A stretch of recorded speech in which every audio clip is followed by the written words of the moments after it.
ఇది ఒక వార్త అయితే ఇక ఇక్కడ చూడండి వంగి వంగి దండాలు పెడుతున్నారు చంద్రబాబు నాయుడు గారు. ఆర్థిక ఒత్తిడిలో ఉన్నాం ఆదుకోండి భారీగా నిధులు ఇవ్వండి అని సీఎం చంద్రబాబు నాయుడు గారు చెప్తున్నారు. చంద్రబాబు నాయుడు గారి పరిస్థితి ఎట్టుందంటే 17 మంది ఎంపీలనిచ్చి ఆంధ్రప్రదేశ్లో ఉన్న ప్రజలు మార్పు కోసం రాజకీయం చేయమని పవన్ కళ్యాణ్ గారికి కూడా ఎంపీలు ఇస్తే వీళ్ళిద్దరు తీసిపోయి హోల్సేల్గా అక్కడ తాకట్టు పెట్టారు. తాకట్టు పెట్టి వంగి వంగి దండాలు పెడుతున్నారు. మీరు ఈరోజు చంద్రబాబు నాయుడు గారు తెలుగుదేశం పార్టీ వంగి దండాలు పెట్టే స్టేజ్లో లేదు, వంగి దండాలు పెట్టే స్టేజ్లో మిమ్మల్ని ఉంచలే. ఆంధ్రప్రదేశ్ ప్రజలు మిమ్మల్ని నిటారుగా తలెత్తుకొని ఉండేటట్టు ఉంచారు. ఆ ఫలితం మీకు ఇచ్చారు.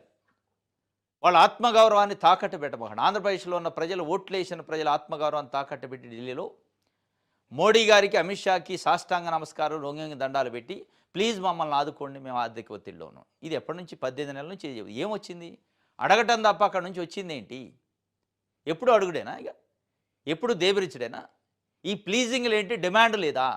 మీరు ఈరోజు డిమాండ్ చేసే పరిస్థితుల్లో ఉన్నారు. డిమాండ్ చేసే స్ట్రెంగ్త్ మీకు ఇచ్చారు. మా మీద దయ తలవండి అని ఆంధ్రప్రదేశ్ ప్రజల పక్షాన్ని మీరు అడగటమైంది. ఆంధ్రప్రదేశ్ ప్రజలు మిమ్మల్ని దయదలిచే స్టేజ్లో ఉంచలేదు, డిమాండ్ చేసే స్టేజ్లో ఉంచారు. పోయి అడుగుతుండు ప్లీజ్ మమ్మల్ని ఆదుకోండి ఆర్థిక ఒత్తిడిలో ఉన్నాం భారీగా నిధులు ఇవ్వండి సీఎం చంద్రబాబు. ఇప్పుడు సీఎం చంద్రబాబు నాయుడు గారు నారా లోకేష్ గారు ప్రధానంగా ఢిల్లీ వెళ్తూ ఉన్నారు. మంత్లో ఒక 2-3 సార్లు పోతుంటారు, మంత్రులు కలుస్తారు. అడుగుతున్నాం అంటున్నారు కానీ అక్కడ నుంచి వచ్చింది లేదు. అడుగుడే కానీ ఆదుకునేది రిక్వెస్ట్ చేస్తే కానీ రిజల్ట్ ఏంటి? రిజల్ట్ లేని రిక్వెస్ట్లు ఎందుకు? ఇదేదో పేపర్లో టీవీల కోసం చంద్రబాబు నాయుడు గారు పోయారు అడిగారు, అడిగితే ఏమొస్తుంది? అడుగుతారు, అందరూ అడుగుతారు, నేను కూడా అడుగుతా. అడగటానికి ఏముంటుంది? అక్కడి నుంచి ఏమొచ్చింది అనేది ఫలితం శూన్యం. అడుగుడు తప్ప అక్కడి నుంచి ఏమి రావట్లే. కాబట్టి ఈ ప్లీజింగ్లు తప్పించి ఇప్పటికైనా డిమాండ్ చేసి అడిగే పరిస్థితిని తీసుకురండి.